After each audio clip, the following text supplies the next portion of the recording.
ladies and gentlemen. Kumusta po kayo? Malinaw po ba? Nakikita naman tayo. Ayan po, nag-analyze natin. Yun, ang gulo nung.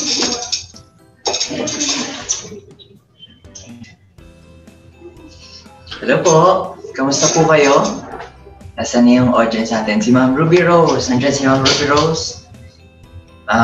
Si Partner Olive po ng Cups. Hello po. Kamusta po kayo? Si Ma'am Leia.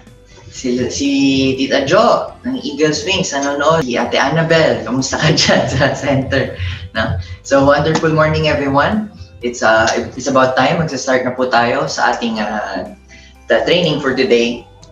At welcome po sa lahat ng nanonood. Kung meron po tayong mga gusto maka-attend ng training, open pa po, pwede po tayo mag-invite para po sa ating mga partners sa additional knowledge po na pwede nating matutunan ngayon. So, welcome po to Health Wealth International Corporation. My name is Vince Medel and alam ko naman po, kilala niya na po ako ng karamihan. Para naman po sa hindi nakakilala, I'm 26 years old, full-time Health Wealth Dealer, official company speaker, at nabiyayaan po na i-manage ang Bulacan Service Center natin. Alright? So, sa meron po tayong partners within the area, Bulacan, Pampanga, Nueva Ecija, Bataan, and even northward. You're all welcome to the center po. I-accommodate po natin lahat ng kailangan natin for assistance po. Nandun po, meron tayong mga partners doon, staff, and even leaders po na kagrupo o hindi kagrupo, tutulungan po natin dahil synergy tayo. Alright? So, see you there sa mga nandyan po sa area. Sa mga malalayo naman po, huwag po tayo mag-alala kasi meron mga kapamaraanan. Katulad nga po nito, meron pa rin po tayong Zoom presentations every day. Monday, Wednesday, and Friday are product presentations and marketing plans, and Tuesdays and Thursdays, and sometimes Saturday po. Meron tayong training, special trainings, new dealer orientations, and like this po, no, mga sizzles, meron din po tayo. So welcome, at gusto ko lang pong batiin yung ating mga partner, si Partner Lenji. Ngayon ko lang na rin nakita ulit, no? Partner Lenji, kamusta naman? Sila Ate Michelle, dami nanonood ngayon, si Partner Mac, nandyan sila, si Partner Beth Santiago, si Ma'am Helen. So malinaw po, nanonood si Partner Lizelle. Ako, ayan na, parami na parami. Kailangan talaga pag nag-start na, no? Dire-diretso na yung pasok ng ating partners and continuously pa nag-i-invite. So, let's all begin. At ako po, excited na naman sa ating training ngayong araw kasi ito ay isa po sa paborito na dinidiscuss namin ng aking daddy na importante po kasi talaga siya at medyo scientific pero marami tayong matututunan regarding leadership, okay? So, our topic for today is called Leaders Eat Last, di ba? Why some teams pull together and others don't. Makikita natin ngayon, madidiscover natin ngayon kung bakit po merong mga leaders na successful, may mga teams, may mga organizations na kapag nag-build na sila at nag-grow, tuloy-tuloy, tumatagal at lumalaki talaga ng nagiging successful. At ang dahilan po is yung i-discuss natin ngayon, good leadership. So everyone, gusto po ba natin magkaroon ng malalaking organizations? Gusto natin magkaroon ng malalaking organizations? Siyempre, the domino effect po yan. Pag malaki organization, malaki ang grupo na nagpo-produce ng product packs at pag malaki ang production, malaki rin ang cheque. So bottom line, gusto po lumaki ang cheque, taas kamay. Siyempre, sa mga gusto lumaki ang cheque yan, si Partner Marcos, talaga naman, tuloy-tuloy ang hataw niya from Feria, Quezon City, at walang humpay sa pag-share ng ating products at ng ating opportunity. So, congratulations, Partner Mar, no? Alam niyo po, isa sa steps, katulad ng ginawa ni Partner Mar, para lumaki ang organization, isa sa steps para talagang maging successful, we need to step up and become a leader. Now, pag sinabi natin leader, ano ba yung ibig sabihin ng pagiging leader? Yun po, the essence of leadership is what we'll discuss this afternoon. So, hindi na natin patagalin. I want to start the training by sharing a story. Ito po, dahil piloto po ang inyong lingkod, nahilig rin po tayo sa Air Force at sa story sa military. At napakagandang story po nito na inspiring. This is the Afghanistan Valley incident. The date was August 16, 2002, around 9:35 p.m. There are there's a valley in Afghanistan. Valley po siya, pag sinabing valley, yung may kapatagan, tapos may mga bundok sa gilid-gilid. And ang naging incident po, there are two A-10 warthogs. Yan po yung nakikita nyo sa ating PowerPoint presentation. A-10 warthogs are two aircraft designed to cover for ground support. Mga low altitude flying and slow maneuvering aircrafts na talagang design sila para sumuporta doon sa troops na nasa baba. And August 16, 2002, there are 22 United States Navy SEALs po na nandun. And meron silang mission sa Afghanistan. During that time, gera po doon sa Afghanistan. At alam nila na merong problema. Ngayon, meron silang support, air support. Ito nga yung 2 A-10 Warthogs na nasa taas lang nila, okay? Doon sa taas ng valley. Eh, nung time na yun, gabing-gabi, at merong storm na malapit. So, medyo madilim talaga. Pagtingin natin, doon sa taas ng ulap, yung dalawang aeroplano lumilipad.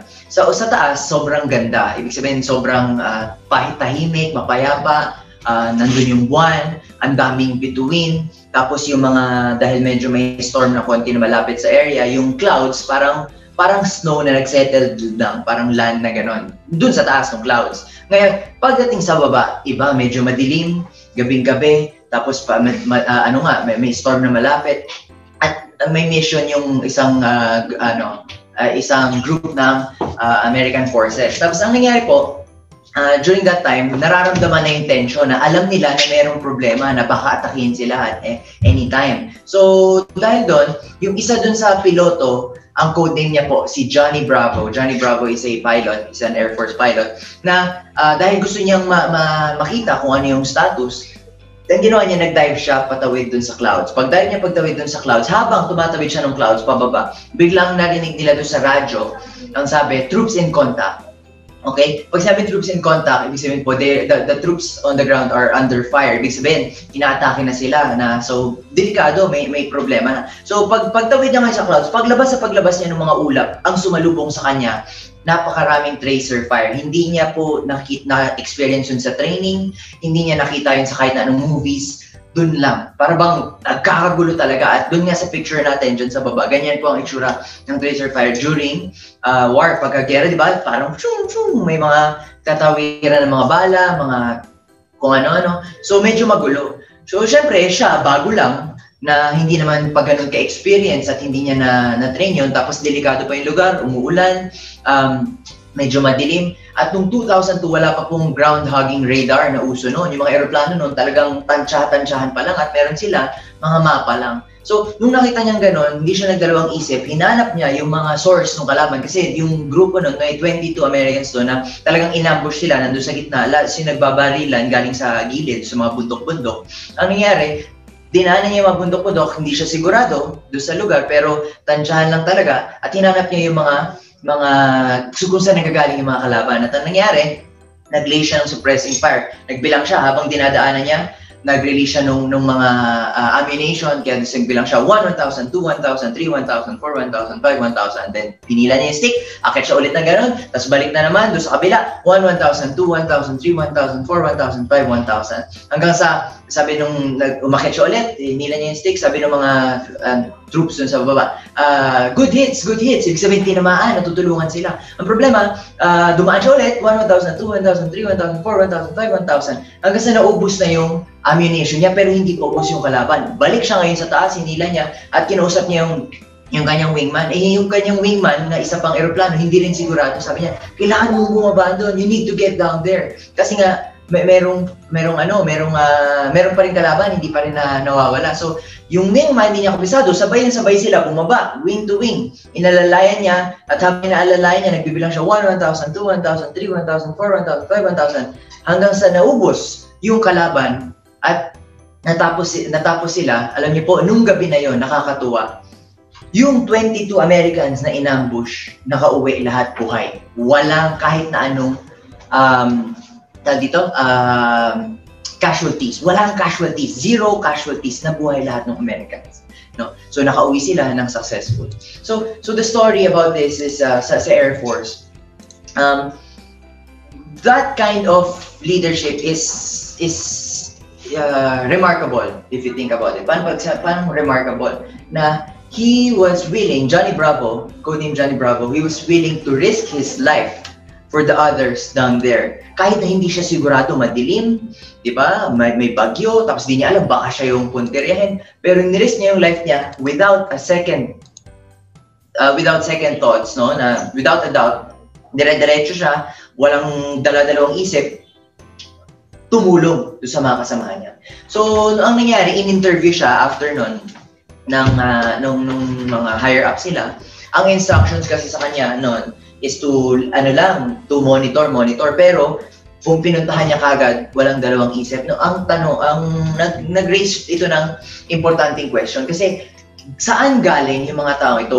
Where do people like them come from? Tulad ni Johnny Bravo, tulad ng mga tao na kilala natin dito sa Philippines, mga kaibigan natin na pag tayo nagkaroon ng problema, walang dalawang isip, sila yung nandyan para sa atin. Meron ba tayong mga ganong kaibigan? Meron tayong mga ganong kamag-anak? Meron tayong mga ganong pamilya? Di ba? Dito sa HealthWealth, meron tayong mga partners na pagka kinailangan natin ng tulong magpa-demo, kinailangan natin ng products, nagkaroon ng emergency, walang dalawang isip, nandyan sila para sa atin. May mga kakilala po tayong ganon, no? Siyempre, meron. Alam natin, meron yan. So, the question is, where do people like these people come from?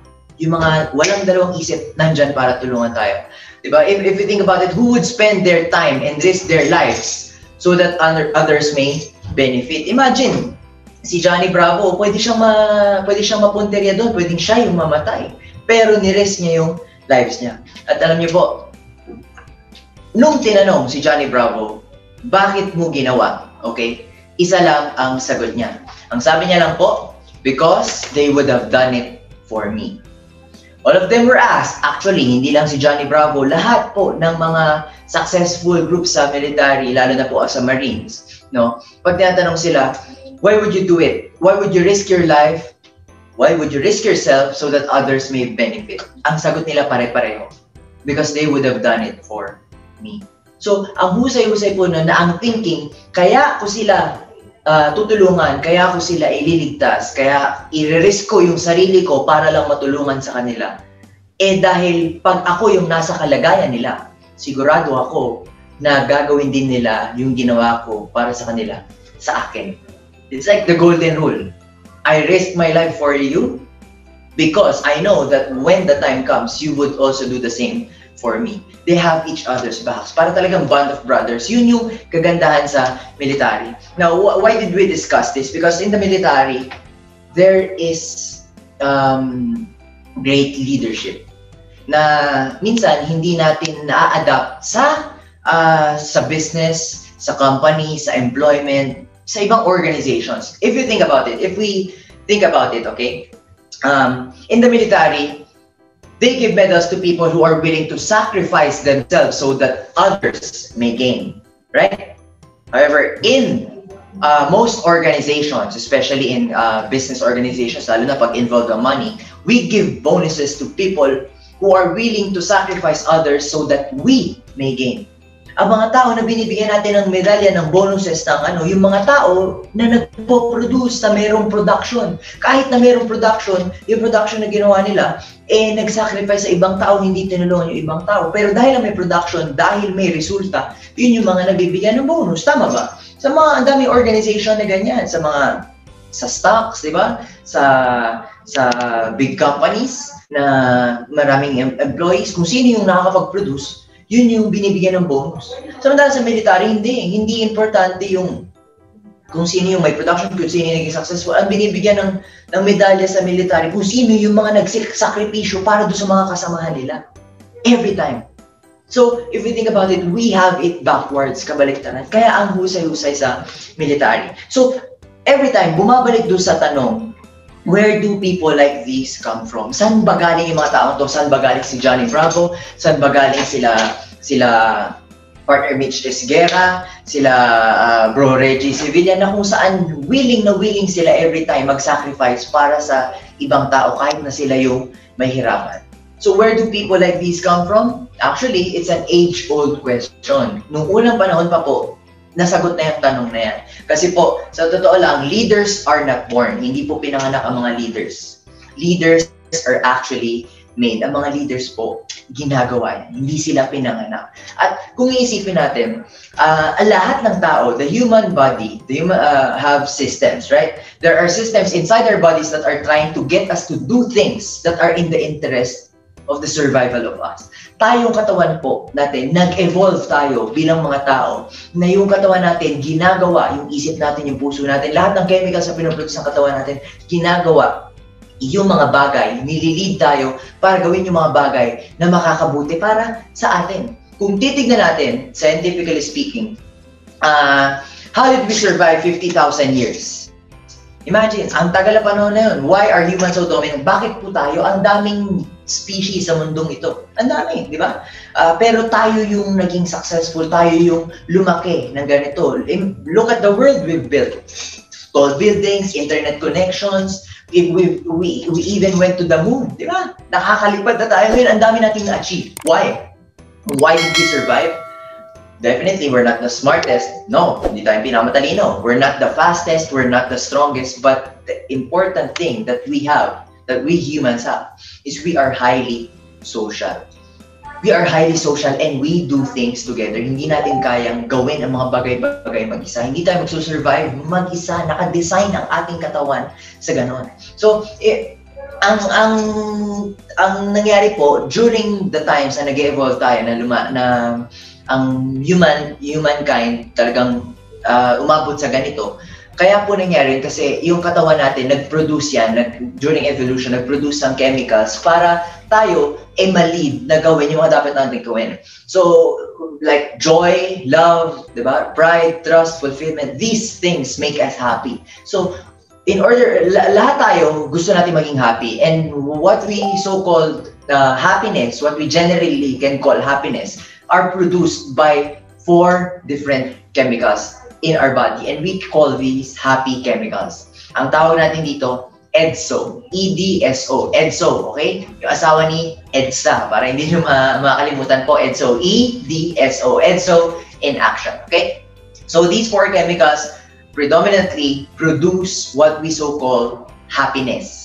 Yan ang dahilan bakit tayo nagmamahal, yan ang dahilan ba tayo sumasaya, yan yung dahilan ba tayo nagiging proud, yan yung dahilan ba tayo nagtitiwala, yan yung dahilan bakit tayo na-fulfill. Yan ang dahilan bakit nagkakaroon ng tinatawag na kaligayahan ang mga tao. And all human beings seek happiness. At ito yung dahilan, alright? So, there are 4 chemicals, EDSO. Let's discuss the first 2, endorphins and dopamine. These work to help us get things done. Ito mga chemicals na po to, ang ginagawa po nito, kumbaga, tinutulungan tayo para matapos natin yung mga dapat ating gawin. So first chemical that we need to discuss is called endorphins. Endorphins, when we say endorphins, they're simply the pain masking chemical. They do one thing and one thing only.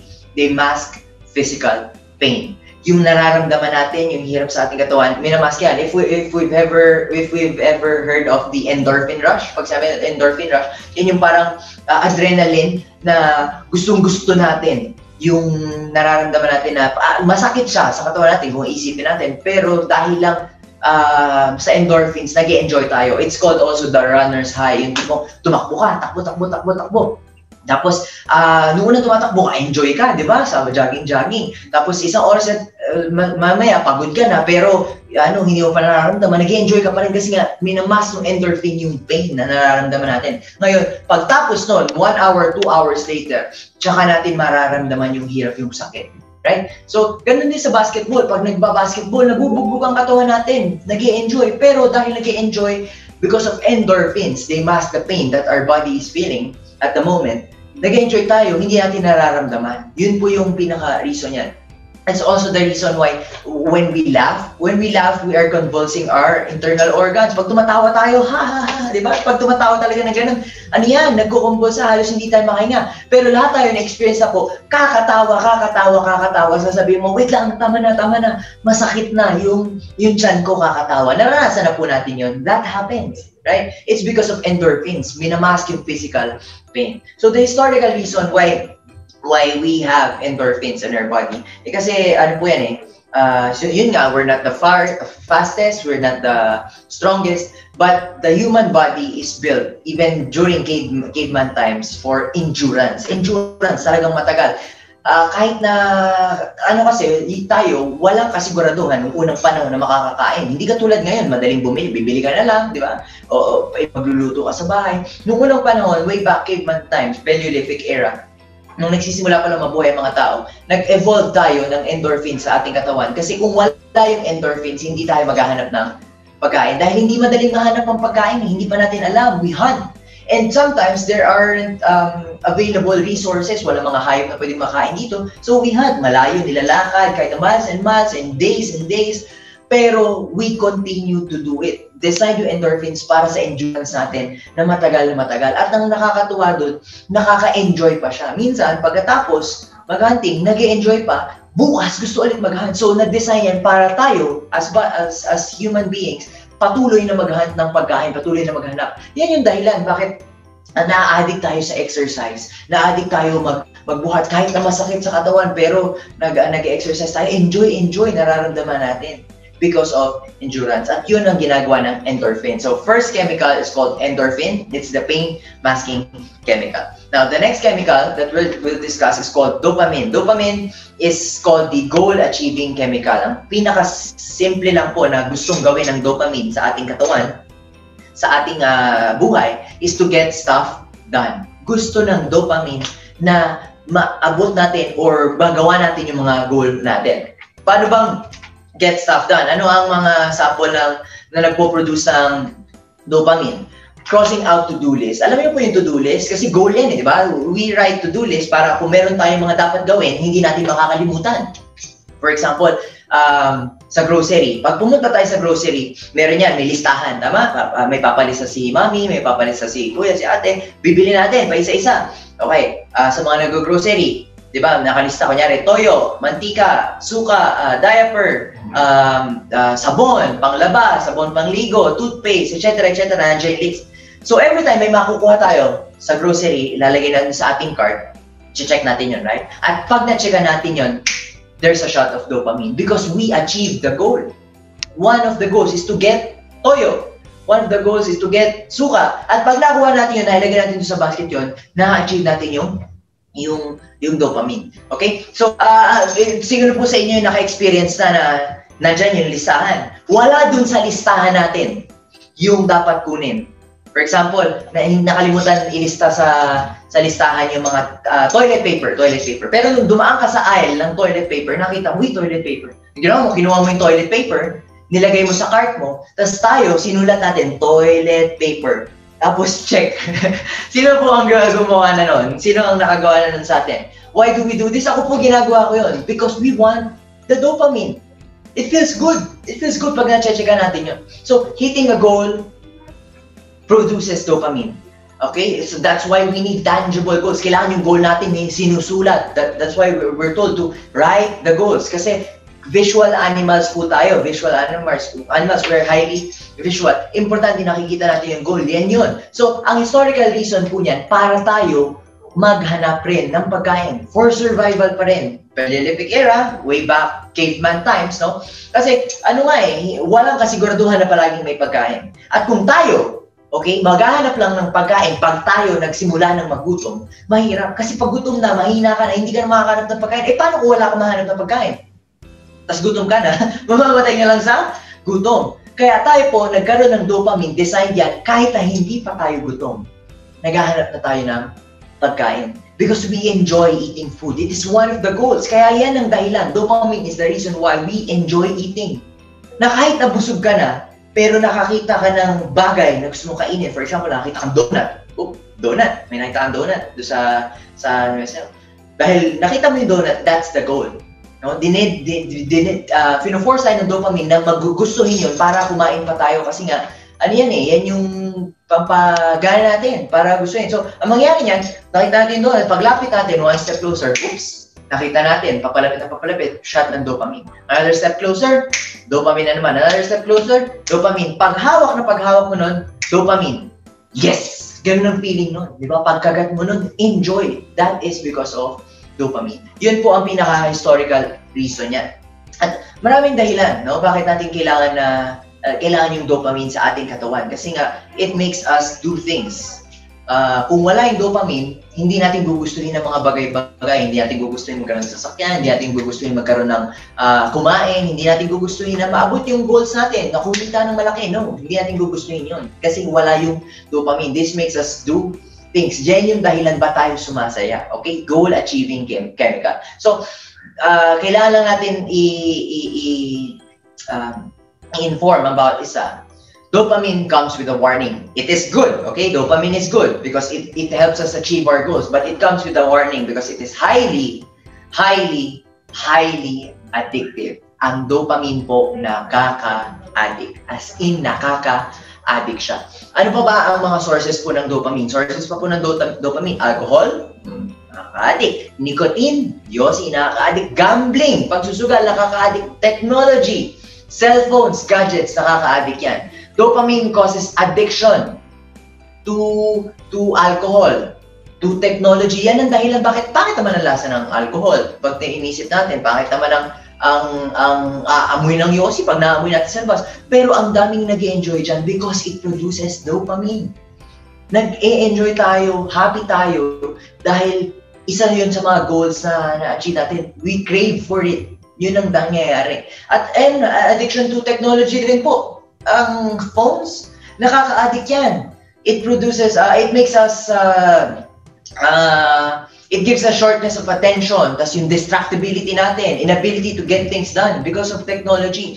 Sino sa atin ang nakaka-experience po na addict na sa technology? Nako, sigurado po meron sa atin mga addict na sa technology. Sabihin natin, hindi ako addict sa technology. Nako, kung tayo po, hawak-hawak natin ang ating phones at naglalakad tayo sa ating bahay from room to room, mula sala papunta sa kwarto, pag nakaupo sa CR, hawak pa rin ang telepono, malamang po addict tayo sa technology. And this is true, maraming tatamaan. We get addicted to this because of dopamine. At hindi lang po technology, there's also performance. We get addicted to performance. Numbers to hit. Dopamine addicts will do anything to get another hit. Na kailangan ito yung cheque. Nakaka-addict din yun ha. Ito yung cheque, kailangan kitain ko to this week. Ito yung dami ng pay-ins ko. Ito yung dami ng kailangan kong mabenta. Numbers to it, pag naabot natin yun, ang sarap sa feeling. Kasi nga, goal yun, goal. Ang problema, sometimes at the sacrifice of their own resources and relationships. Minsan, dahil lang gusto magtrabaho, addict na, maabot yung dapat maabot. Doon ang binabinigay na target ng company, for example, bilang isang empleyado, we sacrifice our resources and relationships. Minsan, para lang maabot yung goal, maabot yung gustong mahit, maapektuhan na yung mga relationships natin. Mga pamilya, hindi na nabibigyan ng oras, yung mga kasamahan sa trabaho, imbis na sales ng ibang tao, dahil gusto mo maabot yung sales mo, dahil gusto mo ma-hit yung target mo, yung sales ng iba, imbis na sa'yo, kukunin mo. So, we sacrifice relationships and resources because of addiction to performance. Okay? So, it's just a warning. Dopamine is hugely helpful in a balanced system. Kung balansado ang sistema, it is helpful, but too much of it is dangerous. If left unbalanced, delikado ang dopamine. So, etong first two, the E and the D, the ED in EDSO is the endorphins and dopamines. We call these two the selfish chemicals, alright? So, we don't need anybody's help to get selfish chemicals, the endorphins and the dopamines. Go for a run, eat some food, play basketball, reach your goals, you get endorphin, you get dopamine. But we will not get any feeling of fulfillment, of love, of trust, no. Because selfish chemicals, that's why they're called selfish. Yes, they make us happy. But we get these on our own. Kahit tayo lang, walang ibang tao makukuha natin to. At ang problema doon, as highly social animals, as human beings, we can never be happy alone.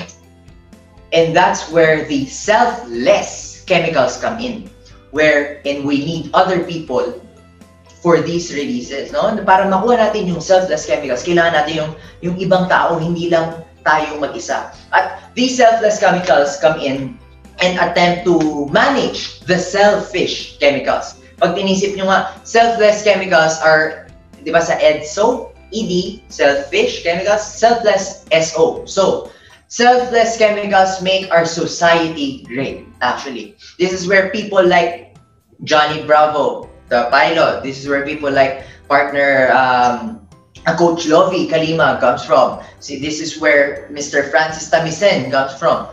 This is where the people who treat each other like brothers and sisters come from, because of the selfless chemicals. And what are these two? Serotonin and oxytocin.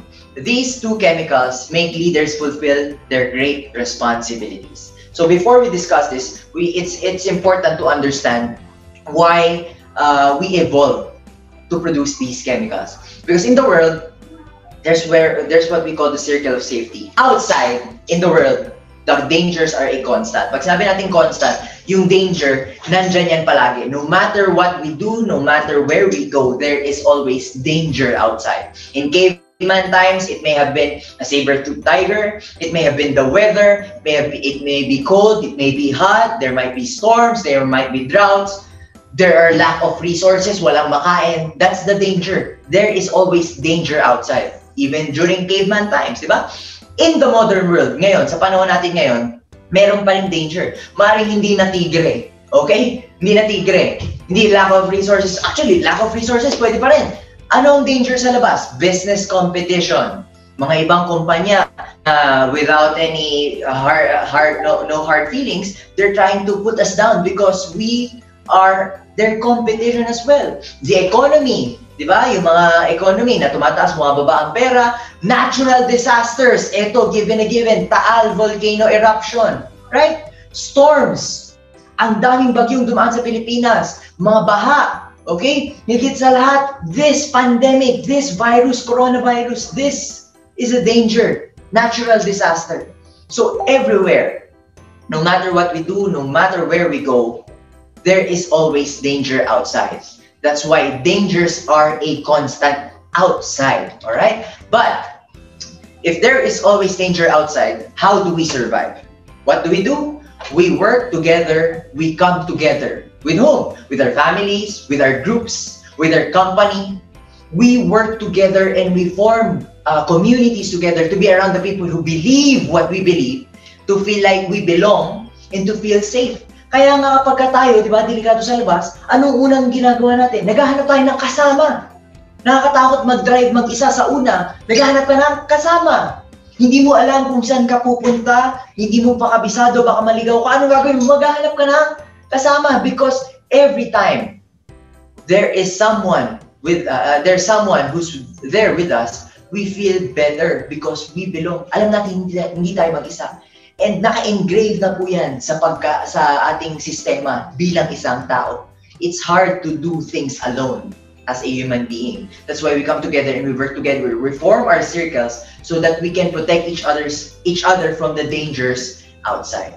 So that's what happens, okay? The circle of safety, we produce circles of safety, communities, companies, groups. Kaya nga may groups tayo. That's why there's cups, there's achievers, there's horderai, there's power. That's why there's health wealth as a whole. We are one whole organization, we are one whole group, and we know that we are protecting each other from the dangers outside, like other companies, like other bad people. It happens. So, the dangers are a constant outside. Hindi nagbabago yan. Pero hindi lang sa labas may danger, even within circles of safeties, even within organizations, within companies, within groups, within families actually. There are still dangers. Inside the organizations, the dangers are not a constant. Inside organizations, the dangers are a variable. Pag sabing variable po, nagbabago-bago.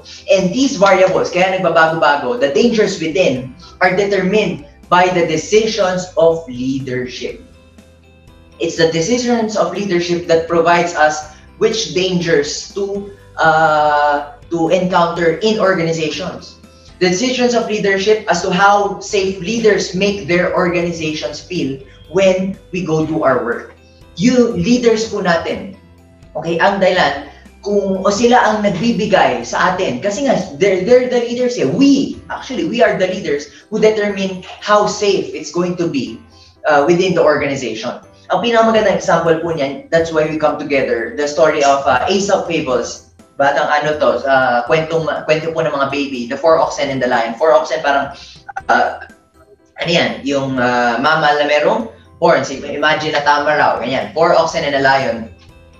Every time yung leon aatakihin yung 4 na oxen, palagi silang nasusalubong ng sungay. Merong 4 na oxen, they stand back to back with their tails attached at the back of each other, no? So 4 silang ganun, naka-cross sila. So kahit na saan umatake yung leon sa kanila, nare-repel nila, hindi sila maatake. Now, tibay, kahit may danger sa labas. Now, ang nangyari, yung organization na yun, yung 4 na oxen, dahil lang mas gusto nung isa kumain ng mas maraming damo, gusto nung isa kumain ng mas maraming damo, hindi sila nagkasundo-sundo. Nagkaroon ng problema yung 4 na oxen because of bad leadership. Ang nangyari, naghiwa-hiwalay. They went off to the different parts of the field.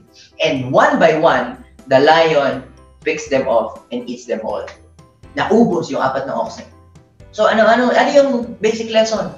There is danger outside. And if we come together, we protect each other, we have each other's backs, we can do things better compared to alone.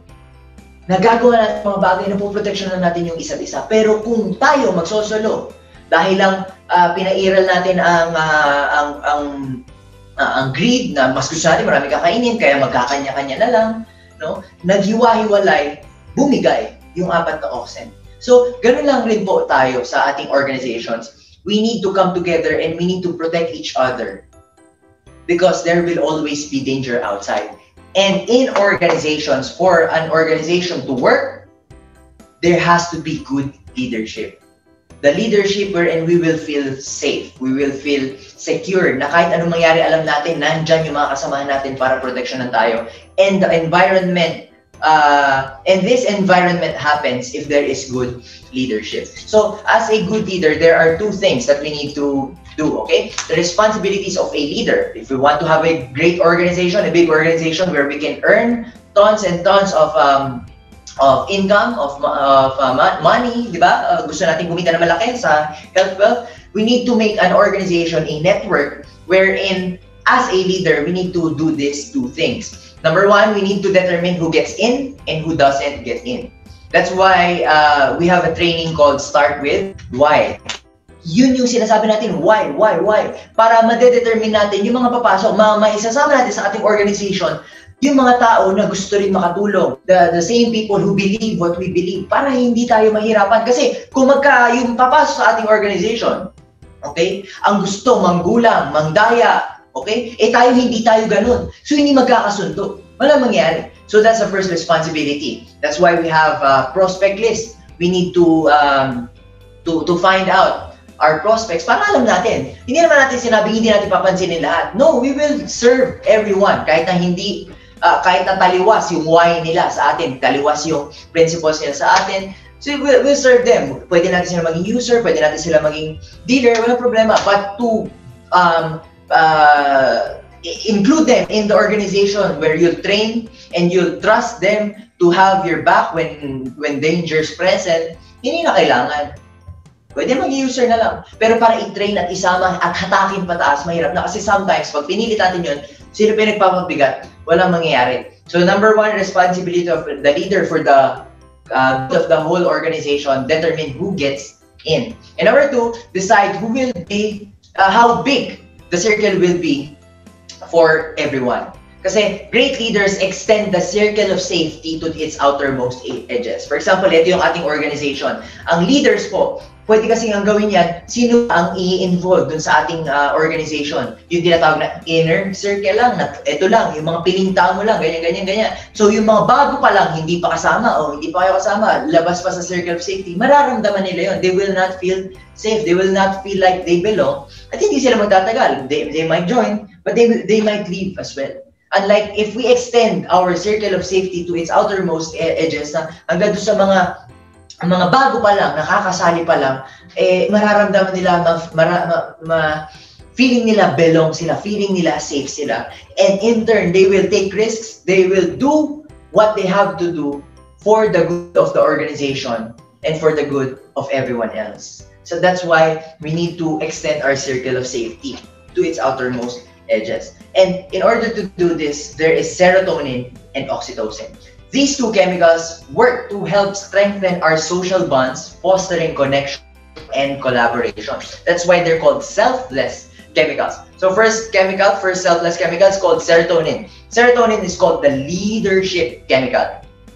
This is the reason why we feel proud. This produces the feelings of pride, the feelings of status, recognition, and confidence. Na kapag in-awardan tayo, for example, diba? For example, we have public recognitions, graduation commencements, and awarding ceremonies. For example, sa school, ano ba ang requirement? If we think about it, what are the requirements for us to graduate? Simple lang. What are the requirements for us to graduate? We need to attain minimum credits na kailangan. We need to pay our bills. And we need to just finish the course. That's easy. Yun lang yung simpleng formula.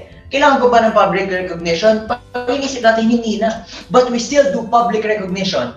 Because if we think about it, pag tayo graduate, for example, i-email lang sa atin. Graduate, nag-aaral tayo, 6 years, 9 years, 6 years, tapos 4 years. Noong panahon mo, wala pang K-12, no? 4 years, tapos 4 years, 5 years ulit sa college. Nag-aaral tayo ng ganito panahon. Tapos pag graduate mo, papadalang ka lang ng email. Pagpadala sa'yo ng email, sasabihin doon, congratulations, you've graduated, you've fulfilled the minimum requirements. Attached is the PDF of your diploma, paki-print na lang. Tapos PS, magna cum laude, see you around. Walang di ba? Pag in-email lang sa'yo, sinabi congratulations, graduate ka na. Walang graduation ceremony.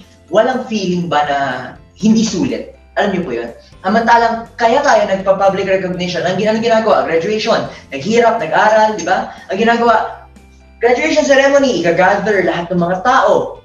Ilalagay natin sa audience yung mga tao na tumulong sa atin, most likely our families, our friends, the people who helped us, nandun ang ating teachers, nandun ang ating mga kaibigan, na tumulong sa atin nung naghihirap tayo mag-thesis, na tumulong sa atin mag-review nung mayroon tayong mga hindi naiintindihan. We put the people who supported us in the audience. And ang nangyayari, pagdating sa harapan, maglalakad, tatawagin yung pangalan, mare-recognize, iaabot yung diploma, i-congratulate, papalakpakan. Diba? Ano mangyayari? Iba yung feeling. There is the sense of pride. Our confidence rise, nabuboost yung yung tiwala natin sa ating sarili at nararamdaman natin na kaya natin. Alright? It is in preparation for us in the real world. Kasi kaya nga graduation commencement, di ba? So, ang kagandahan nun, paghawak ng diploma, kahit na papel-papel lang yun. Usually nga, pag abot sa'yo, hindi pa yung diploma, papel lang na nirolyo yun at nilagyan na ribbon. Pero yung time na na-recognize tayo na gano'n, okay, na-experience natin yung pride doon. At ang best thing yun, nagkaroon tayo ng serotonin, may pumasok ng serotonin, na-recognize tayo, leadership chemical, okay? Habang tayo naka-receive ng serotonin no moment na umakyat tayo ng stage, yung mga tao na nakakita nun, lalo na yung mga mahal natin sa buhay, the people who are involved, who supported us during the times na nag-aaral pa lang, they also get a surge of serotonin. Kaya nga, anong nangyari? Di ba? Papalakpak sila, we are so proud of you. The parents of the child who graduated feel happy. The child who graduated also feel happy. Ganun ang nangyari sa kanya. Okay? So, design ang serotonin to make us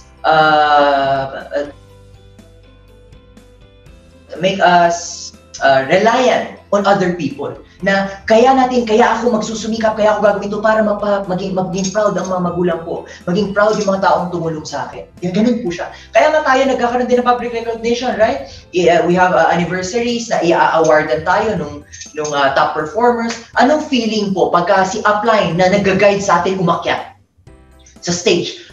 I'm so proud of you, upline. Di ba? Ang galing-galing mo talaga, natulungan mo kami. Pero ano rin ang feeling pagka tayo as upline, meron tayong downline, tapos lumaki ang cheque, nagtrabaho, naglabas ng sasakyan, tapos na-recognize, nagsalita sa Zoom or nagsalita sa isang sisil natin, share yung story niya at pinasalamatan niya si upline. Ano magiging feeling ni upline?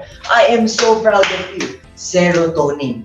Meron tayo at meron yung nandun sa receiving yung mga kasamahan natin. That is the purpose of serotonin. And the best part nga of serotonin, it reinforces relationship between parent and child, boss and employee, upline and downline, coach and player. Because honestly speaking, we can say that great teams don't just want to win. Of course, everybody wants to win, but great teams don't just want to win. Hindi lang para manalo. Great teams want to make someone who supported them proud. Great teams want to make the coach proud, right? So serotonin is an excellent chemical because it helps us to be confident. It makes us happy. And not just us, the people who we love as well, the ones who supported us, the supporter and the supported. This is why serotonin helps us help each other. Okay? Ang problema po sa serotonin, sa leadership chemical, ito. Problem, we can trick it. Yan ang nakakalungkot dyan. These days, we live in materialistic times and materialistic society. Therefore, we often judge someone's status on how much money they make. Minsan, kaya yung serotonin, di ba, mag-boost yung confidence, na happy tayo. Ang problema, natitrick natin siya. Minsan, akala natin, okay? Akala natin, nagpo-produce tayo ng serotonin kapag mataas yung natin yung status recognition di ba? Serotonin comes from recognition, leadership na, recognition. And sometimes, pag meron tayong magandang Prada na bag, meron tayong magandang sasakyan, okay? Dahil materialistic yung mundo natin ngayon, akala natin, pagka meron tayong magandang bag at may nagsabi sa atin, uy, ganda naman ang bag mo. Okay? Nagpo-produce ng serotonin. Yes. Ang problema, hindi siya naglalast. We will not be totally happy. Kasi walang involved na ibang tao. Kung iisipin po natin, showing a display of status feels great, yet empty. Diba? Without a real relationship behind it. Yan ang dahilan kung bakit kahit na gano'n natin kayama, gano'n na karami ang pera natin, gano'n kaganda ang mga sasakyan natin, pero walang tao na na-involve, walang natulungan, walang naging proud sa'yo, hindi ka naging proud sa ibang tao, walang relationship, kahit na gano'n karaming pera, malungkot. Ask every successful person financially but failed in their relationships, malungkot, kahit sino. Okay? That is the problem with serotonin. We can trick it. And the historical reason why we produce serotonin, okay? The value of group living. We need to develop trust. And we need to determine the alpha. Way back caveman times po kasi, ang tunay na importance ng serotonin, hindi yung status na may pera ka, na ikaw yung leader, na dahil lang ikaw yung maraming kinikita, ikaw yung may magandang bag, no? Importante po sa serotonin, na po-produce ng serotonin dun sa relationships. Kasi nga, noong caveman times, kaya po nag-evolve ang ating katawan para mag-produce ng serotonin. Kasi tuwing kakain tayo, kailangan ma-determine kung sino yung alpha. Ang isang importante po, kailangan maintindihan na matanggap natin kung sino yung alpha. That's the importance of serotonin. Because if we have an organization and no hierarchy, for example, merong gobyerno, may gobyerno pero walang presidente, walang vice-presidente, pantay-pantay lang tayo, pantay-pantay lang. Tingin nyo gagana yung bansa natin? Di ba po? Hindi. In every organization, there is rankings, there are positions. Kasi may mga position yan eh. Pero hindi ibig sabihin na mataas yung position mo, leader ka na. That's different. Kaya po, nagkaroon yan. Kasi nung caveman times, naglapag, for example, yung mga hunters naglapag ng carcass, ng hunting, ng pagkain sa floor, nagkakagulo yun, pupunta, naglalapitan, yung mga, kung ikaw yung malaki yung katawan, okay, at kaya mong sumingit-singit, maitatabi mo yung mga kumakain, makakakuha ka ng pagkain, doon ka sa harapan. Pero kung ikaw, medyo artistic lang, na gusto lang mag-drawing, maliit yung katawan, payatot, malamang makakatanggap ka ng siko sa muka kapag nag-aagawan na ng pagkain. At that is not a good system para sa survival ng group. Kasi pagka ikaw, ang yung siko sa muka, ikaw yung payat na hindi nakakain kagad, ang tendency nun, pagka sa gabi nagkaroon ng problema, nagkaroon ng sunog, merong hayop na aatake do sa grupo, at kung ikaw yung nasiko sa muka, ang tendency nun, yung sumiko sa'yo sa muka na malaki ang katawan na unang kumain, malamang hindi mo siya gigisingin pag merong sunog. Tama? Kasi nga, hindi ka, hindi ka nakakain basta-basta, nasikop ka pa sa mukha. So, hindi magandang sistema. Kaya, through evolution, for the survival of humankind, nagkaroon ng tinatawag na serotonin para ma-determine kung sino yung alpha. At para importante ang alpha because we are constantly assessing each other who's the alpha. Okay? Determining the alpha has no standard basis. Pag sabi nating alpha, basically leader. Determining the leader in an organization, there's always like that. There is a leader in an organization at nade-determine yan. Paano nga nade-determine?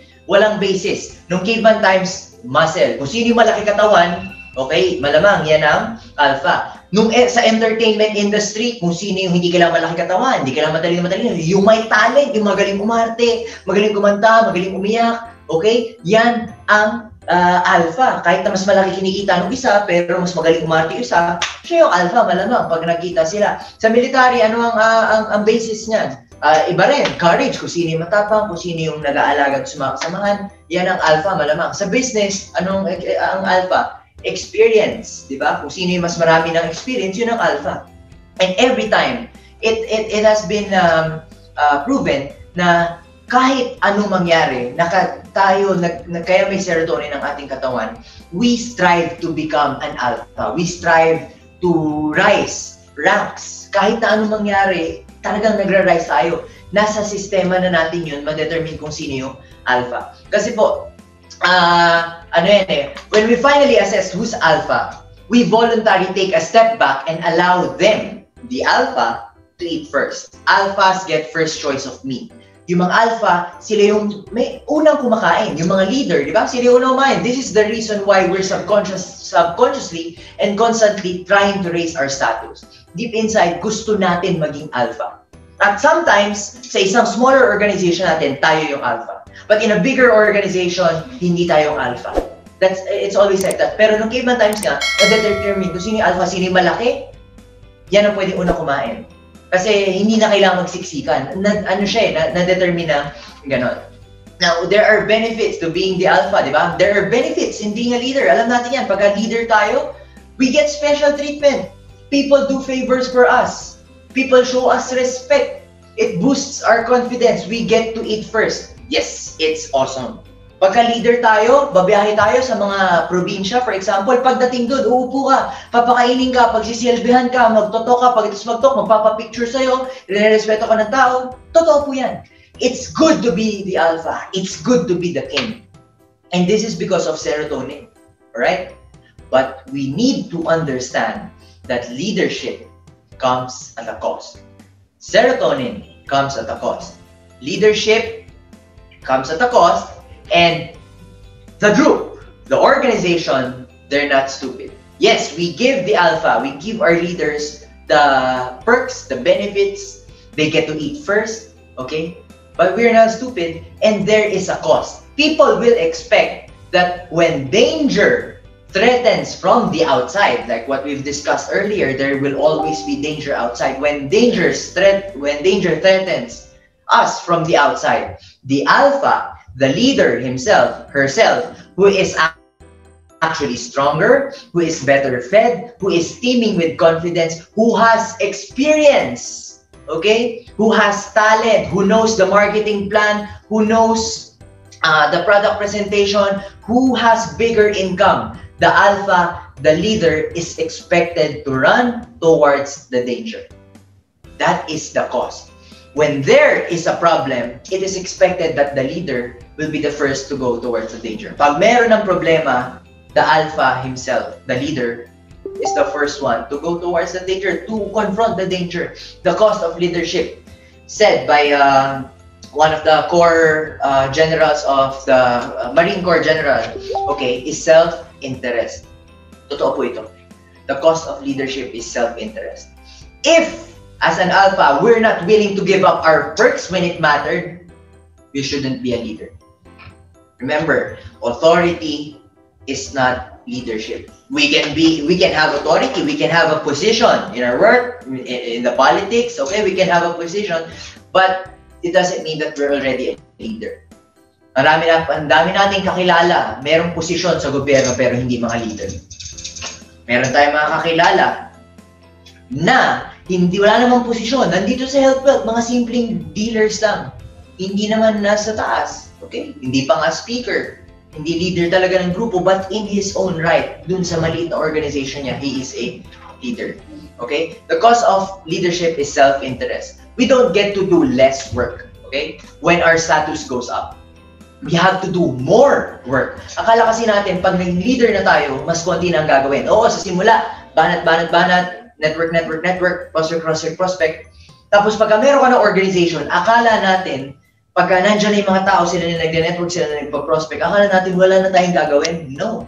We have to do more work. Maaring hindi na, yung work natin hindi na mag-direct retail, mag-prospect.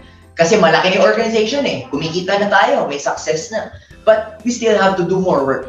And the more work we have to do is to put ourselves at risk to look after others. The more work we have to do is to look after the organization. Maaaring hindi na tayo direct siyang nagre-retail, pero kung merong problema yung mga tao nagre-retail sa ilalim, tayo dapat nag-aalaga sa kanila. Pag sila nahihirapan, dapat tinutulungan natin sila.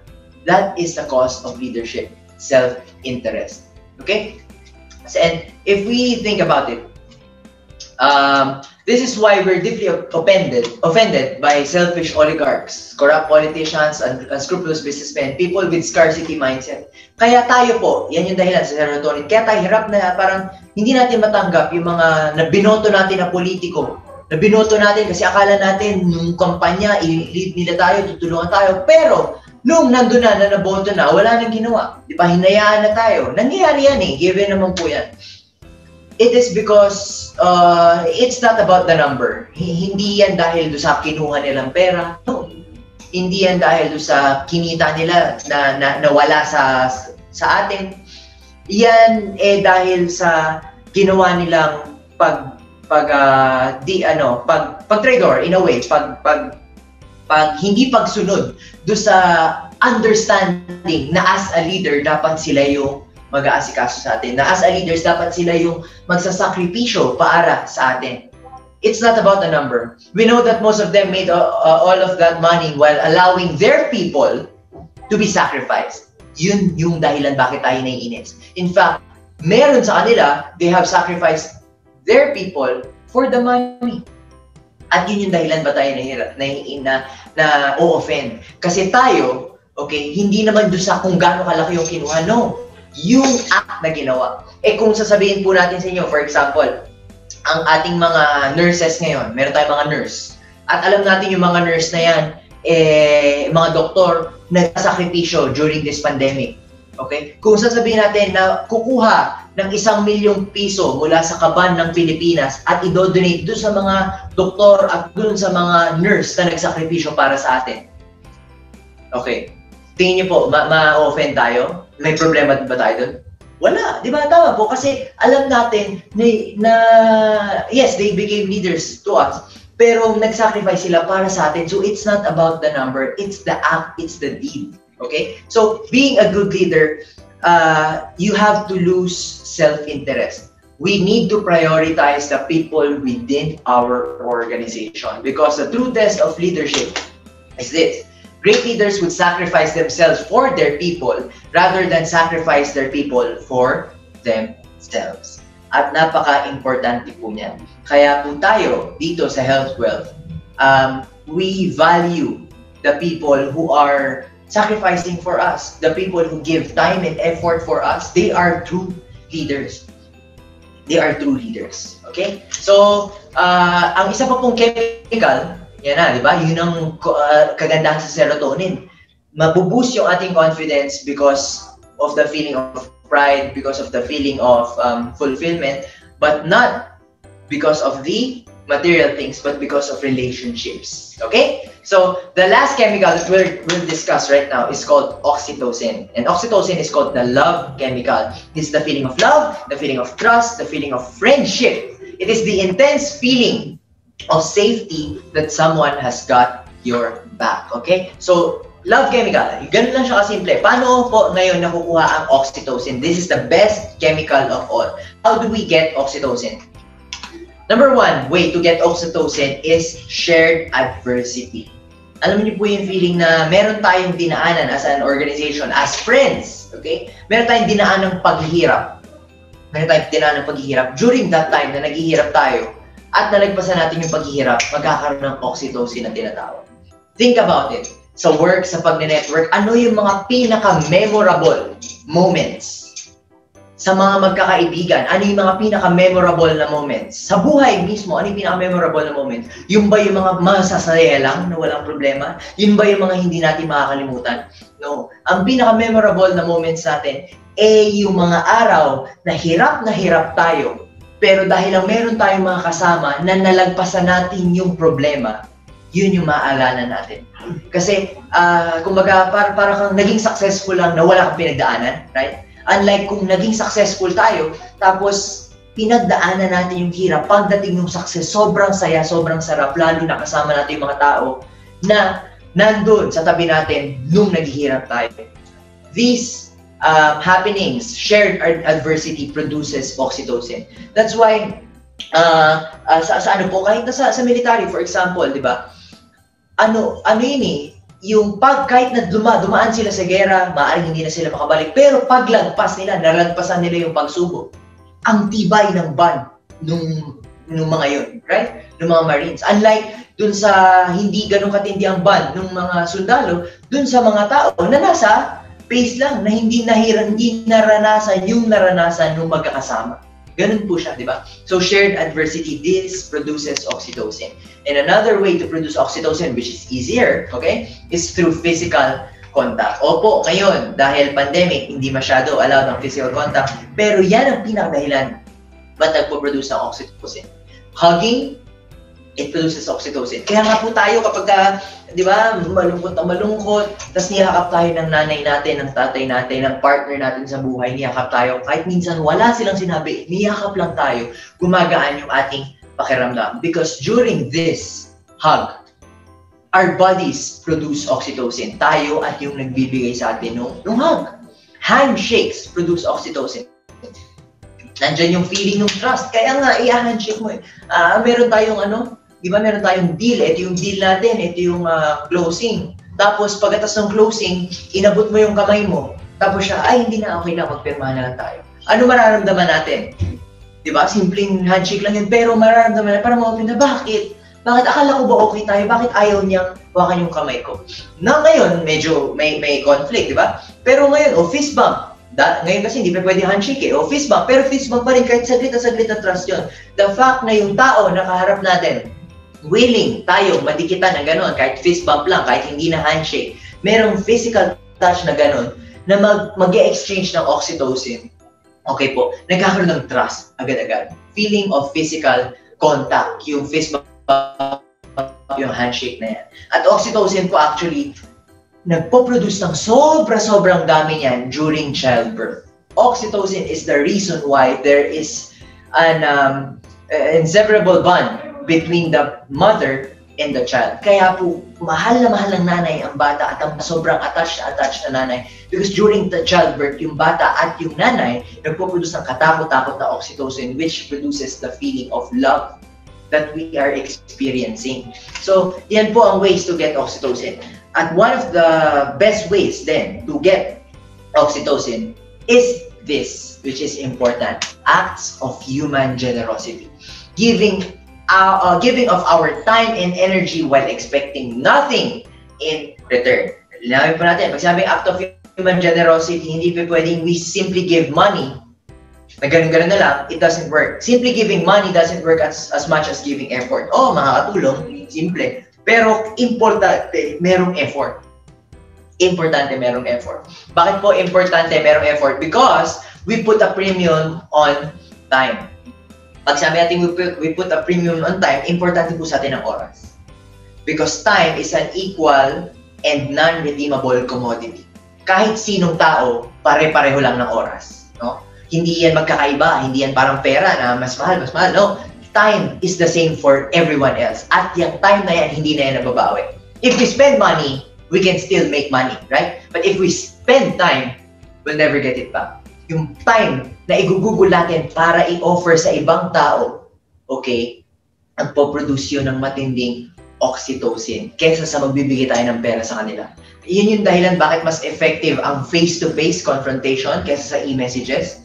No? Text versus handwritten note. For example, one good example,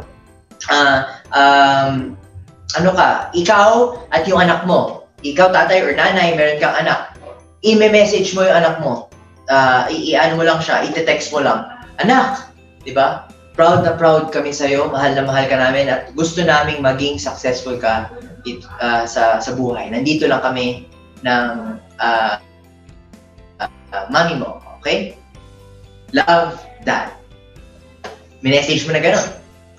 Kesa, yung pupuntahan mo siya, tatabihan mo, hawakan mo ng gano'n, at sasabihin mo, anak, okay? Andito lang kami ng mami mo, mahal na mahal ka namin, proud na proud kami, at gusto namin maging successful ka sa buhay. Okay? Love, Dad. Same message, same exact message, for example, pero yung isa, text, yung isa, pinuntahan mo, yung isa, merong may good intention, yung isa, ganun din, may good intention, pero meron lang effort. Ano ang mas effective? Siyempre po yung merong effort. Ganun din po tayo sa ating network. If we want to cheer somebody up, if there's a problem within the organization na hihirapang magbenta, na discourage ng pamilya, may mga rejections na natatanggap, instead na itetext lang, importante, makakausap, makakaharap, para mapaliwanagan na nandito kami. Yun lang, wala sa totoo, wala tayong kailangan sabihin. Andito, paparamdam lang natin sa kanila na nandito kami para sa'yo. Ibang-iba po yung text lang, ibang-iba yung kaharap din, di ba? Parang sa panliligaw lang yan, kung tayo manliligaw ka, text. Ay babe, miss na kita, see you soon, I love you, bye.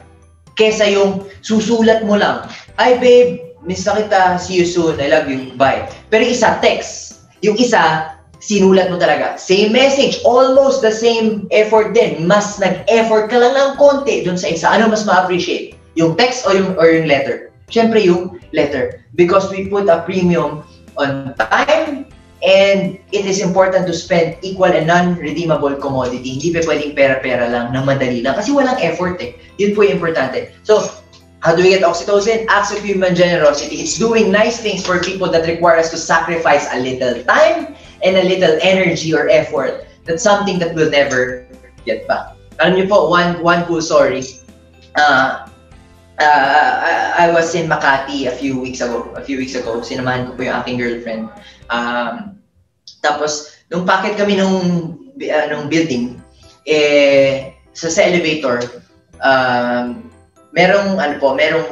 may kasabay na kami sa elevator. Sa elevator doon, 4 lang yung kasya. So ako, yung partner ko po, tapos may isang kasama. Tapos may isa nang nauna doon, galing siguro siya sa basement. Tapos may isang humabol. Sabi, wait lang. Ginawa ko po, simple, napakasimple lang. Inuha ko yung pinto ng gano'n para bumukas. Tapos, nakaabot siya ngayon, ibig sa pasara na eh. Sinawakan ko, pinigilan ko para makapasok siya. Pagpasok, hingal-hingal siya. Tapos habang paakyat, sabi niya, thank you. Appreciate it, sabi niya na. Sabi ko, you're welcome, malit na bagay. So, during that time, simple lang yun. Halos hindi ako nahirapan, but it is an act of generosity to help the person inside. Hinold natin yung elevator, nakapasok siya, okay, nag-spend tayo ng malit na effort, di ba? Pwede hindi hawakan eh, hayaan mo na lang siya. Pero, gano'n na nangyari. Yung pumasok po, nag-thank you, nagkaroon siya ng oxytocin. Okay? Kasi naka-receive siya ng human generosity. Tapos ako naman po, as the giver of the generosity, happy ako. I feel happy. Nasabi sa kanya, welcome. No? Kasi ako yung gumawa ng generosity. Meron din ako oxytocin. Meron siyang oxytocin.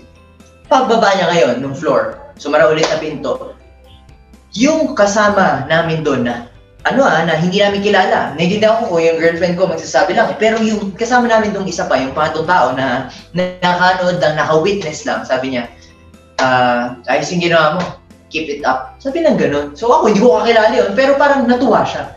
So, as it turns out, witnessing an act of human generosity, not just giving, not just receiving, but also witnessing acts of human generosity produces oxytocin. And that's what makes this very powerful.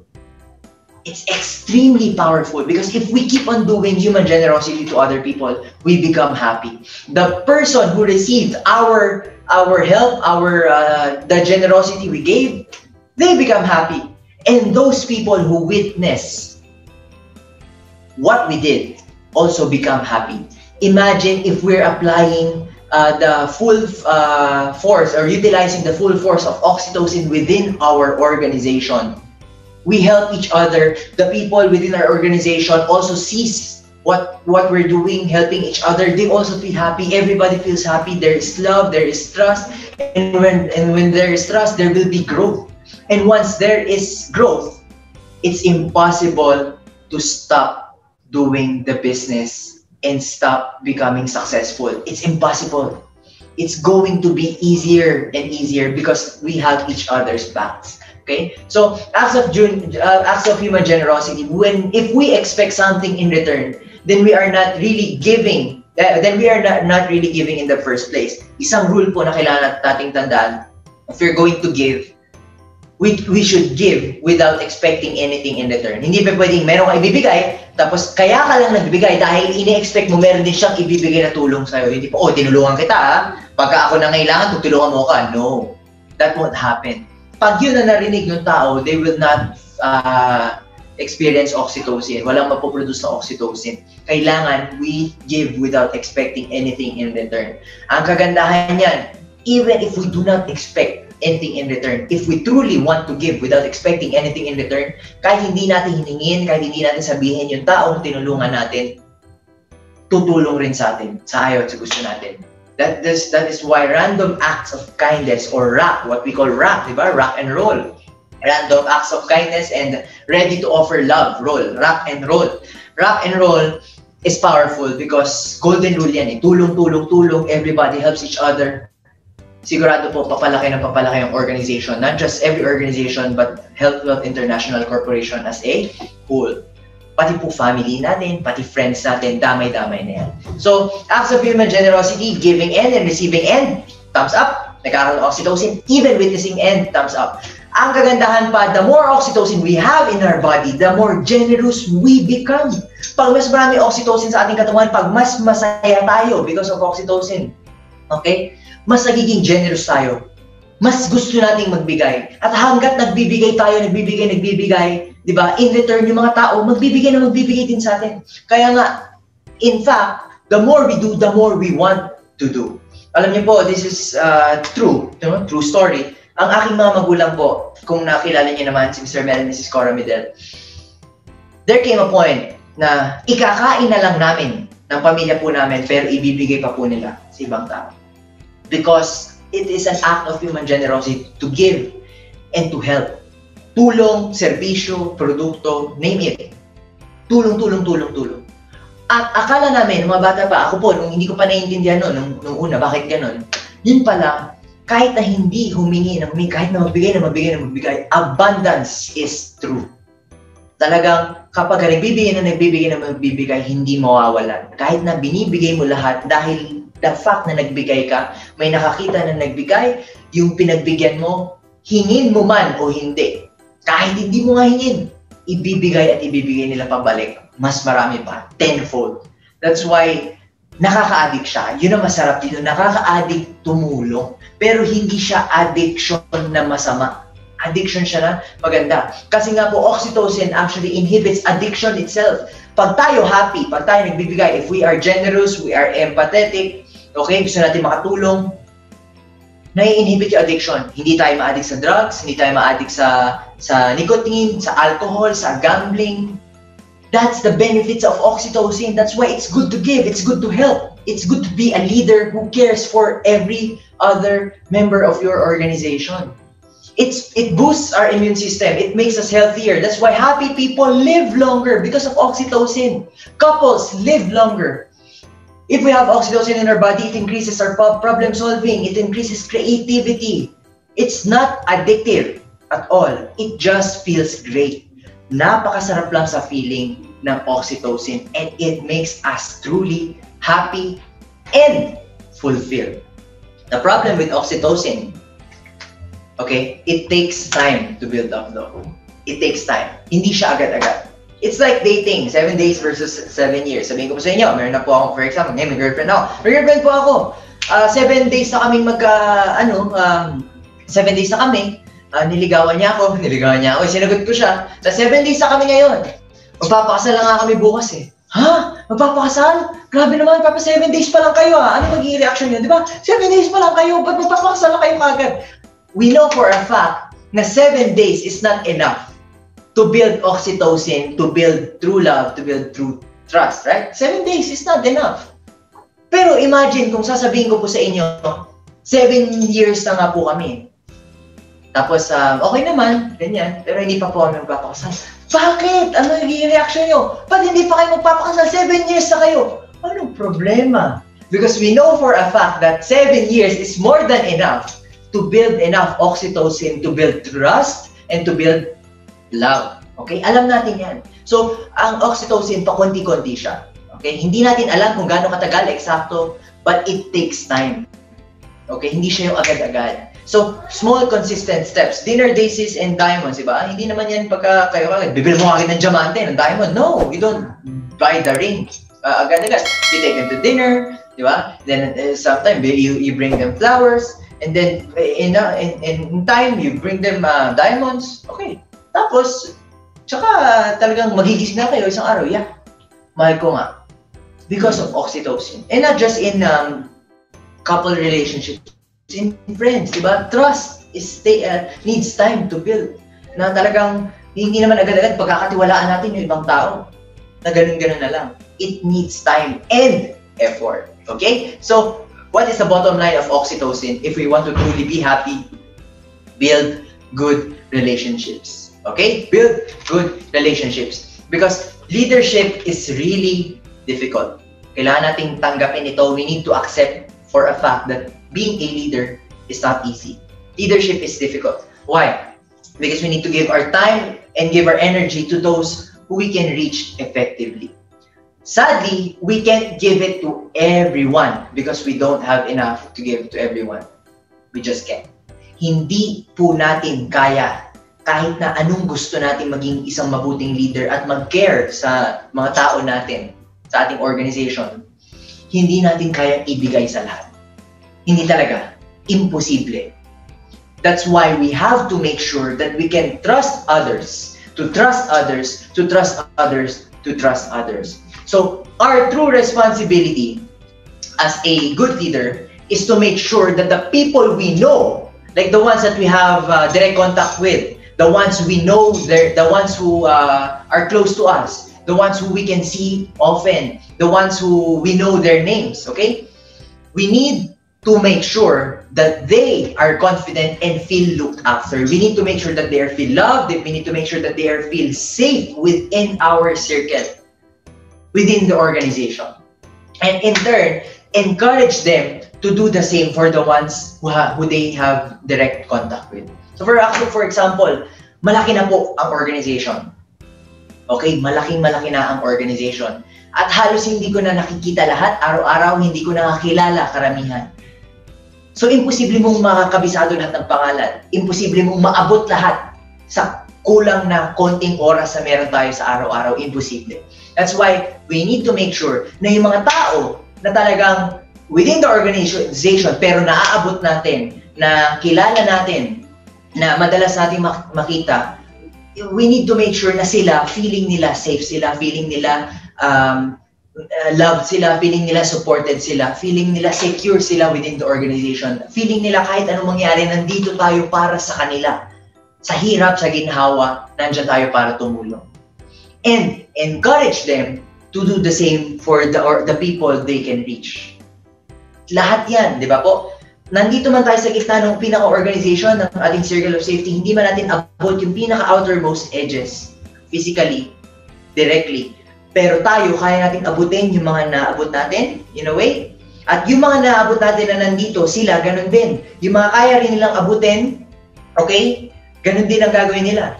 Hanggang sa itong mga to, feeling safe, feeling loved, feeling secured, ganun din ang gagawin nila. Encourage, next, next, next. Hanggang sa dun sa pinakadulo ng organization, hindi mo man naaabot directly. Hindi mo man naaabot directly. Pero dahil pinapasa mo na pinapasa yung tamang pag-aalaga sa organization, yung care, yung support, yung pagmamahal, yung trust, yung safety, makakarating at makakarating yun doon sa baba. And this is the essence of core leaders. That's why if we want to build a good organization, there must be core leaders. Hindi lang tayo. We have to have good leaders in our organization as well, because they will lead the people in their charge, and those people will lead the people in their charge. We need to take care of the people in our charge. Okay? That's the essence of good leadership. So if we look at it, EDSO, yes, we can be happy with selfish chemicals, endorphins, and dopamine. But if we want to be truly happy and fulfilled, let us use serotonin and oxytocin. Be a good leader, take care of each other. And why is that? Because we need to mention the other chemical, the last chemical that we haven't discussed yet, and it is called cortisol. This is designed to let us know when we're in danger. Cortisol is also a good chemical because it helps us keep ourselves alive. Sa stress, this is called a stress chemical. Akala natin, kaya lang siya stress chemical na masama lang ginagawa niya. No, it is designed to keep us alive. It is the first stage of fight or flight. It makes us stiff, it makes us paranoid, it makes us hyperactive, and it is extremely contagious. Hindi masama ang cortisol dahil importante yan. Yan yung mga tipong pag nagulat tayo.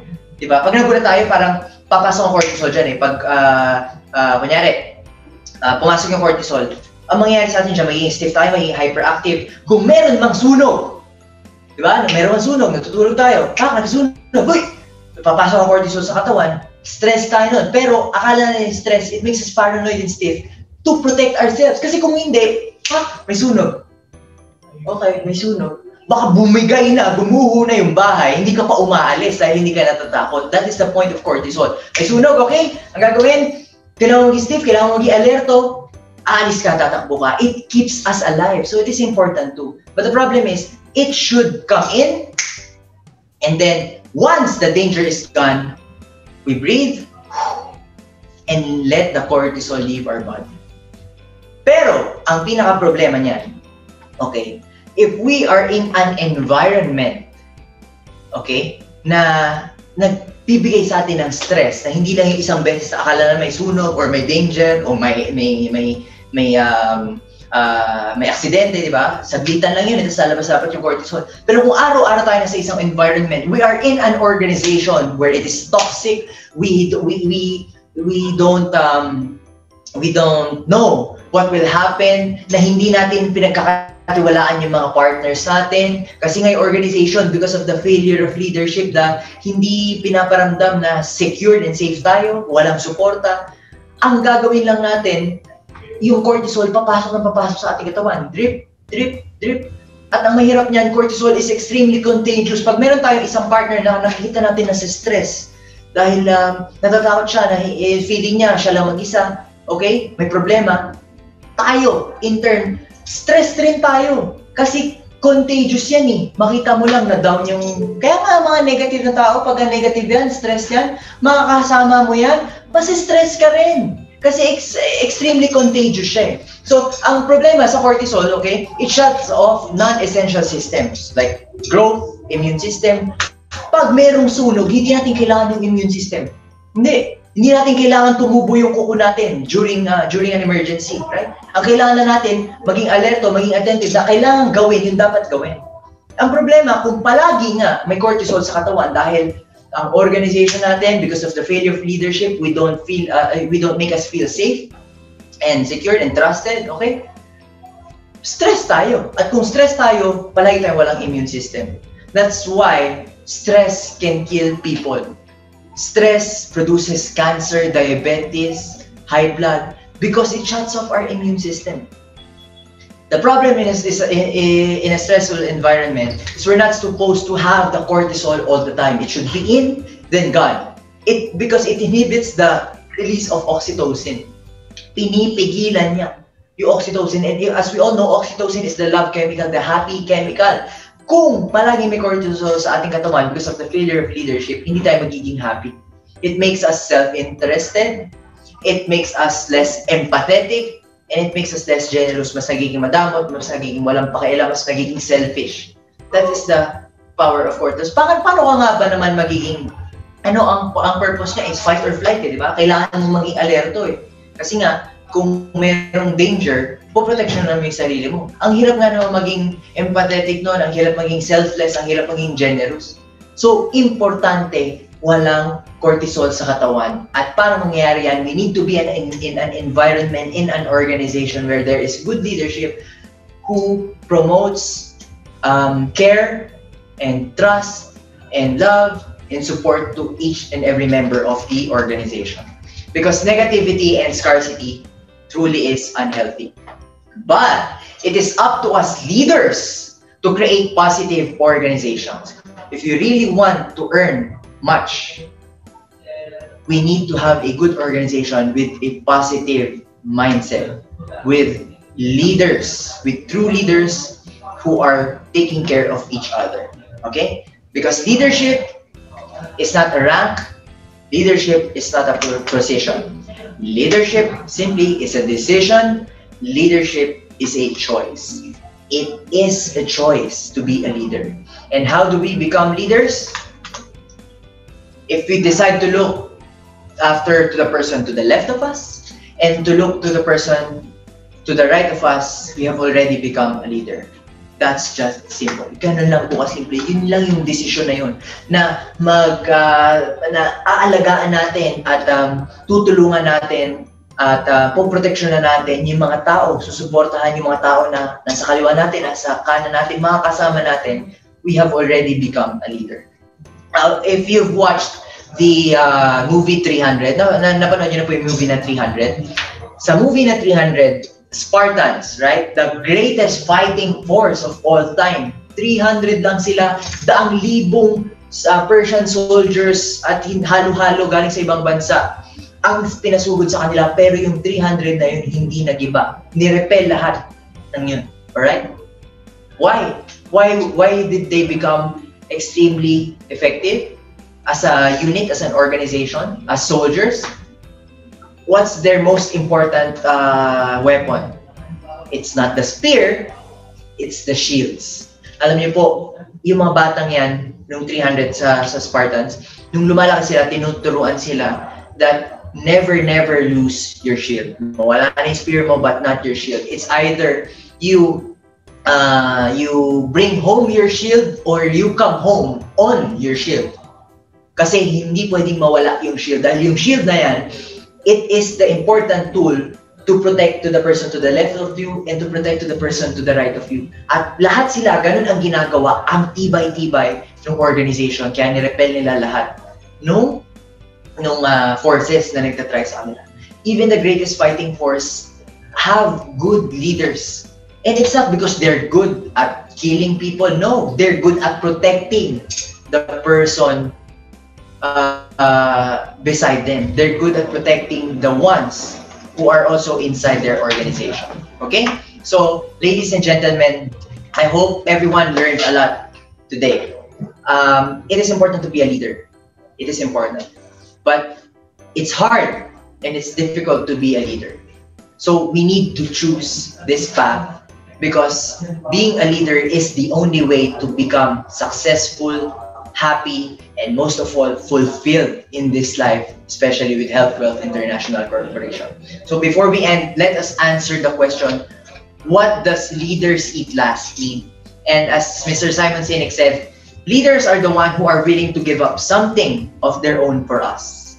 Their time, their energy, their money, maybe even the food of their plate. They are privileged to eat first, but when it matters, they choose to eat last. So it is a choice to give up the perks that we have for the people within our organization. And in turn, just like the golden rule has promised, if we do something unto others, good things unto others, for sure they will also do good things unto us, and it will benefit the whole organization. And for sure, success, happiness, and fulfillment is at hand. So ladies and gentlemen, thank you very much for your time. Let us be good leaders and let us provide help and support to each and everyone we can. Okay? So thank you very much. More power and God bless. See you on the next session.